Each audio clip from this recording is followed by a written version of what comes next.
Room on the Arena Sports Network. Have you heard the good news about a crazy dream based on the belief that positive breeds positive and that people want to read, hear, and watch stuff about good people? Have you heard the good news about a place you can go to enjoy positive, community-oriented information about the town, city, or region you live in and the people involved? Have you heard the good news about a place where you can celebrate what is right in the world, share it with your friends, family, and community, and neighbors at school, work, or place of worship, and have fun doing it? Well, there is such a place. That place is LaPorteCountyLife.com. LaPorteCountyLife.com is all about the positive, not the negative, bringing out the best and not the worst, and all about promoting positivity in your community. LaPorteCountyLife.com. Have you heard the good news?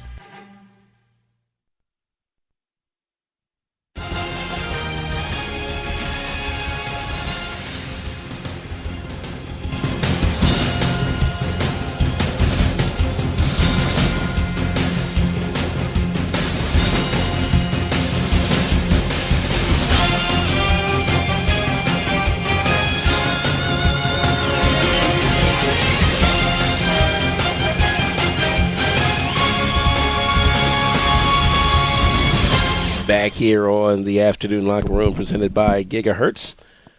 Alvin Washington in the building. Thanks for coming along. Hit us up 573-200-6505.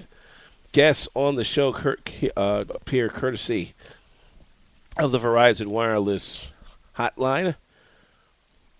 Also, tweet us at ASN Plus or at Arena Sportsnet. Use the hashtag Afternoon Locker Room.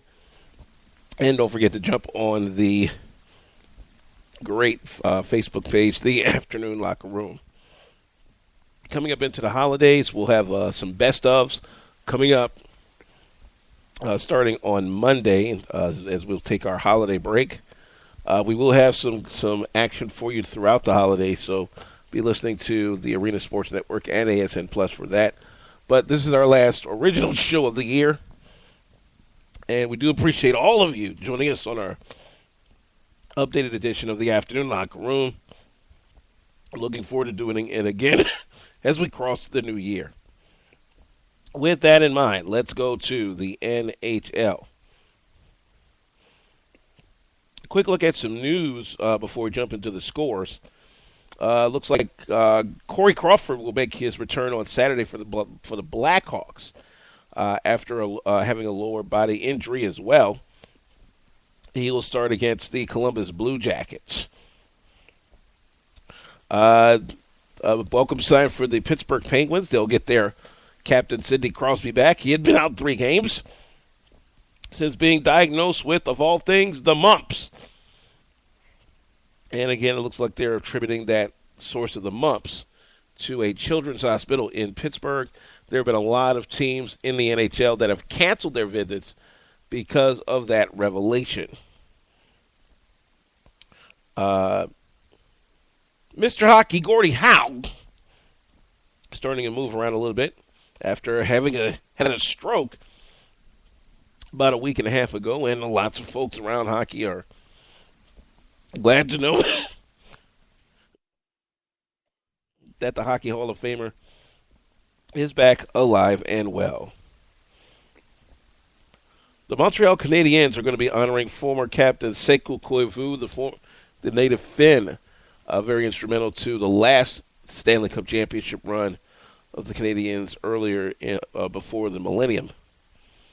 On the trading block, the Winnipeg Jets have snagged Jay Harrison off the blue line of the Carolina Hurricanes in exchange for a draft pick. And the Predators have... The Nashville Predators forward James Neal has been fined by the NHL $2,000 for violating the revised rule against diving and embellishing. Now the infraction in question happened at St. Louis November 13th. The second violation was at San Jose this past Saturday, leading to the fine. Neal also received a penalty for embellishing on that play. So, yes, ladies and gentlemen, they are starting to crack down on folks that decide to dive. Head coach Bob Hartley has been signed by the Calgary Flames to a multi-year contract extension. This is on top of the deal that will expire at the end of this season. Hartley was named head coach of the Flames right before 2012-2013. He's gone 71, 79, and 13 during the past 3 years, a period in which the club commenced a rebuilding process, which is basically still underway. All right, now to the scores from last night. And it was a rather short night. Well, no, not you. See, this is what happens when you're in live radio and you got to deal with what I got to deal with. All right, now we're cooking with eggnog. Let's start with the Kings. Kings take out the Blues 6-4 last night. Muzzin with a goal in the mix. Muzzin around the defender, shoots, scores!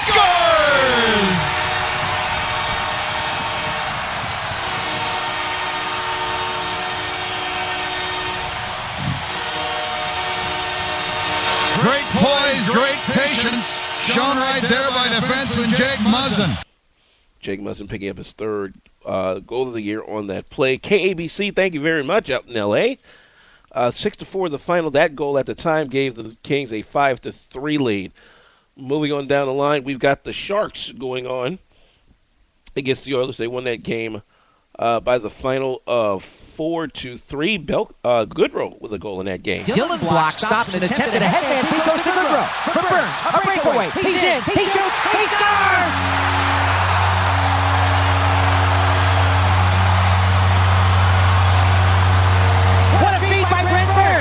And great anticipation by Barclay Goodrow as he went to the backhander, and Big Smithers with Justin Schultz draped all over him. Thank you, KFOX in San Jose, for that one. Barclay Goodrow with his second goal of the year. Boy, the Edmonton Oilers are bumming right now. They're down to 7-20-6 right now with that loss. Moving on down the line, the Anaheim Ducks trying to get back into the win column after having their 7-game win streak snap, and what better way to do it than against the Habs? Flips it, Smith, can't get a shot away with an open side. To the left of Price. Another shot, score! Matt Bolesky! Matt Bolesky with his 15th of the year. That was the go-ahead and the game winner. Thank you, KLAA Anaheim, for that one. The Ducks improved to 22-7-5. Canadians hold fast at 20-11-2. Also, Capitals topped the Blue Jackets 5-4 in overtime. The game winner was by Eric Fear, his 7th of the year. Picking up their 10th of the year with Joel Ward and Troy Brouwer. Penguins needed every last one of these minutes to win their game over the Avalanche. It was 1-0. Blake Como with the winner, his 11th in the extra skates. Hurricanes over the Maple Leafs 4-1 the final there. It was a Justin Falk signing. He got his 6th goal, also had an assist. Good night for Cam Ward. 25 of 26 stopped in that one. And the Panthers, I say about 48 hours after winning a NHL record 20-round shootout with Washington, much easier night with the Flyers in this shootout, 2-1 the final. Bolland with the winner in the shootout as the Panthers improved to 14-8-8. Short schedule tonight on the NHL side of the deal. The Lightning are at the Devils. Senators will host the Ducks. Red Wings and Islanders will get going. Jets Bruins later on in the late night game as the Flames will take on the Stars.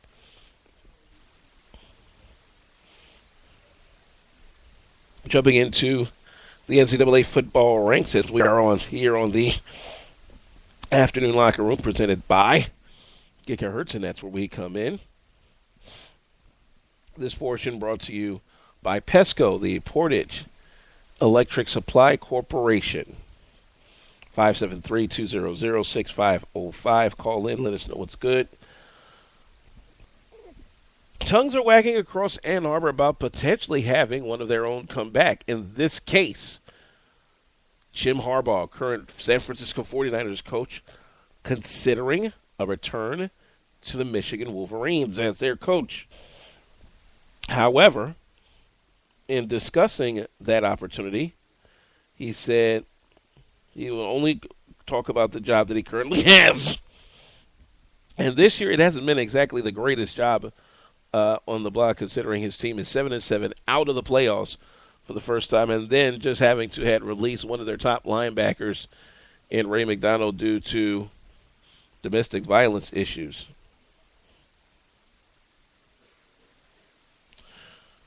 Another chapter in that sorted into the Joe Paterno era. Former Penn State assistant football coach Jerry Sandusky has lost a legal battle to have his $4,900 a year, $4,900 a month pension restored. This was after he was convicted of child molestation on the Happy Valley campus. More craziness for Florida. Treon Harris, who had been exonerated for sexual assault, is now back in trouble, this time a misdemeanor charge for operating a motor vehicle without a license. Oh, the freshman just cannot stay out of trouble. Man, what is wrong with these kids today? You know?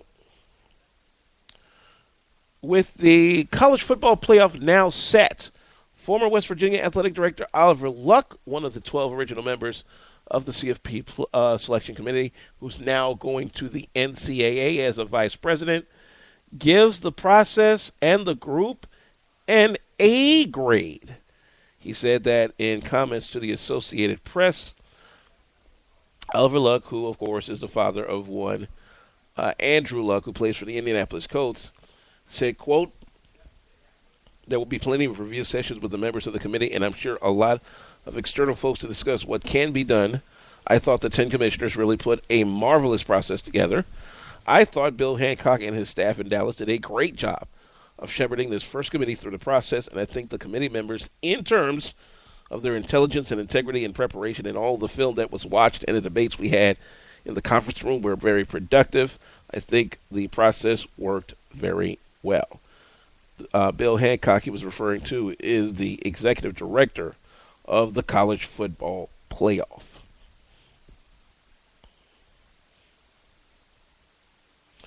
Bowls get ready to go this week. As a matter of fact, let's take a look at that schedule, because there's a lot of bowls going on.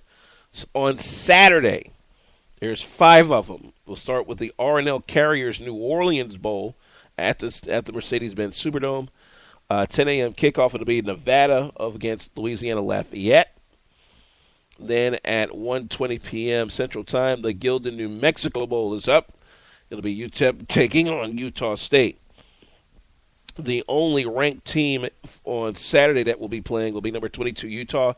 They'll battle Colorado State at the Royal Purple Las Vegas Bowl. That's at 2:30 p.m. Central Time. 4:45, it is the famous Idaho Potato Bowl up in Boise, Idaho. Western Michigan will take on the Air Force. And down in Montgomery, Alabama, the Raycom Media Camellia Bowl at 8:15 p.m. Bowling Green will take on South Alabama, their first ever bowl appearance. Coming up on Monday, it is the Miami Beach Bowl. Memphis will take on BYU. That is a 1 o'clock kickoff. On the 23rd, here's a great battle, the Boca Raton Bowl. A matchup of former Mid-American Conference members, as Marshall will take on Northern Illinois. And Northern Illinois has been in the bowl spotlight for about the last 5 years, including an Orange Bowl appearance. So this should be an interesting game on this Tuesday. Later that night at 8:30 p.m. out west, San Diego State.